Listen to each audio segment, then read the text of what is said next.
ತಮಿಳುನಾಡು ಮತ್ತು ಕೇರಳದಲ್ಲಿ ಚಂಡಮಾರುತದ ಪರಿಣಾಮ ವ್ಯಾಪಕವಾದ ಮಳೆಯಾಗಿ ಭಾರೀ ಅವಾಂತರವಾಗ್ತಾ ಇದೆ. ಹೀಗಾಗಿ ರೈಲುಗಳ ಸಂಚಾರದಲ್ಲಿ ವ್ಯತ್ಯಯವಾಗಿದೆ.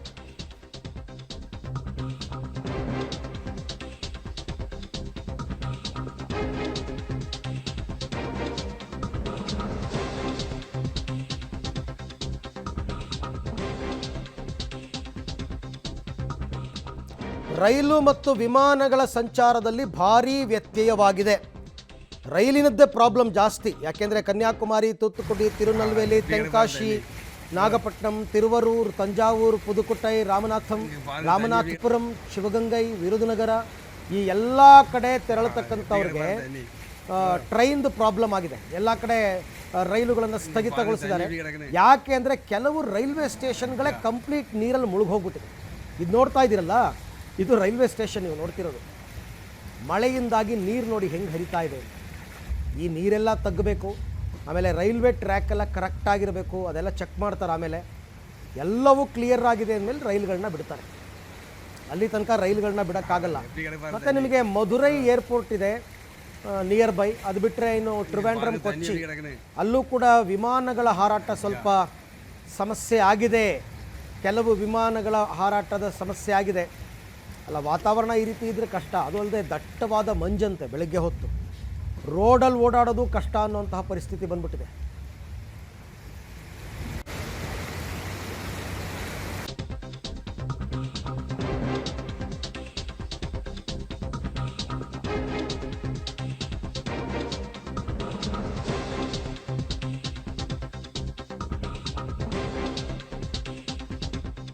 ತಿರುವನಂತಪುರಂ, ಕೊಲ್ಲಂ, ಪತ್ತನಂತಿಟ್ಟು, ಇಡುಕ್ಕಿ, ಅಲಪ್ಪುಳ, ಕೊಟ್ಟಾಯಂ ಮತ್ತು ಎರ್ನಾಕುಲಂ ಜಿಲ್ಲೆಗಳಲ್ಲಿ ಯೆಲ್ಲೋ ಅಲರ್ಟನ್ನು ಘೋಷಣೆ ಮಾಡಿದ್ದಾರೆ.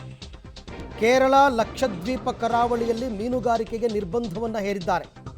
ದಕ್ಷಿಣ ಕೇರಳ ಕರಾವಳಿಯಲ್ಲಿ ಗಂಟೆಗೆ 40ರಿಂದ 45 ಕಿಲೋಮೀಟರ್ ವೇಗದಲ್ಲಿ ಗಾಳಿ ಬೀಸ್ತಾ ಇದೆ. ನಿಮಗೆ ಕೇರಳದಲ್ಲಿ ನಿಮಗೆ ಕರಾವಳಿ ನಿಮಗೆ ಬಂಗಾಳ ಕೊಲ್ಲಿಗೆ ಬರಲ್ಲ. ಕೇರಳ ಕರಾವಳಿ ಬರ್ತಕ್ಕಂಥದ್ದು ಅರಬ್ಬಿ ಸಮುದ್ರಕ್ಕೆ, ಅದನ್ನೇ ದಕ್ಷಿಣ ಕರಾವಳಿ ಅಂತ ಕರೆಯೋದು. ಅಲ್ಲಿ 40ರಿಂದ 45 ಕಿಲೋಮೀಟರ್ ಸ್ಪೀಡ್ನಲ್ಲಿ ಗಾಳಿ ಬೀಸ್ತಾ ಇದೆ, ವೇಗವಾದ ಗಾಳಿ. ಕೆಲವು ಜಿಲ್ಲೆಗಳು ಸಹಜವಾಗಿ ಅಫೆಕ್ಟ್ ಆಗಿದೆ. ಟ್ರಿವಾಂಡ್ರಮ್ ಪ್ರಾಬ್ಲಮ್ ಆಗಿದೆ, ಅಂದರೆ ರಾಜಧಾನಿ. ಹಾಗೆಯೇ ಕೊಲ್ಲಂ, ಪತ್ತನಂತಿಟ್ಟು, ಇಡುಕ್ಕಿ, ಎರ್ನಾಕುಲಂ ಅಂದರೆ ಕೊಚ್ಚಿ, ಕೊಟ್ಟಾಯಂ, ಅಲಪ್ಪುಳ ಇವೆಲ್ಲವೂ ಕೂಡ ತೊಂದರೆ. ಕೇರಳದಲ್ಲಿ ಈ ಹಿಂದೆ ಒಂದು ಸರ್ತಿ ಮಳೆಯಿಂದಾಗಿ ಪ್ರವಾಹ ಆಗಿತ್ತು, 5-6 ವರ್ಷಗಳ ಹಿಂದಿನ ಮಾತು. ಅದಾದಮೇಲೆ ಅಲ್ಲಿ ಅಷ್ಟು ಸಮಸ್ಯೆ ಆಗಿರಲಿಲ್ಲ. ಬಟ್ ಈ ಸರ್ತಿ ಇದು ಮಳೆಗಾಲ ಅಲ್ಲ, ಚಂಡಮಾರುತದ ಪರಿಣಾಮ.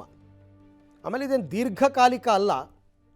ಸ್ವಲ್ಪ ದಿನ ಮಳೆ ನಿಂತ ತಕ್ಷಣ ಎಲ್ಲ ಪರಿಸ್ಥಿತಿ ಕ್ರಮೇಣವಾಗಿ ಸರಿ ಹೋಗ್ತಾ ಬರುತ್ತೆ. ಒಂದೆರಡಲ್ಲ, ತಮಿಳ್ನಾಡಿದ್ದು ನೋಡಿದ್ವಿ ಇಲ್ಲಿ ತನಕ ನಾವು. ತಮಿಳ್ನಾಡು ಆದಮೇಲೆ ಈಗ ಕೇರಳದ ದೃಶ್ಯಗಳನ್ನ ಗಮನಿಸ್ತಾ ಇದ್ದೀರಾ. ಕೇರಳದಲ್ಲಿ ಹೆಂಗಿದೆ? ಎರಡೂ ನಮ್ಮ ನೆರೆಯ ರಾಜ್ಯಗಳು.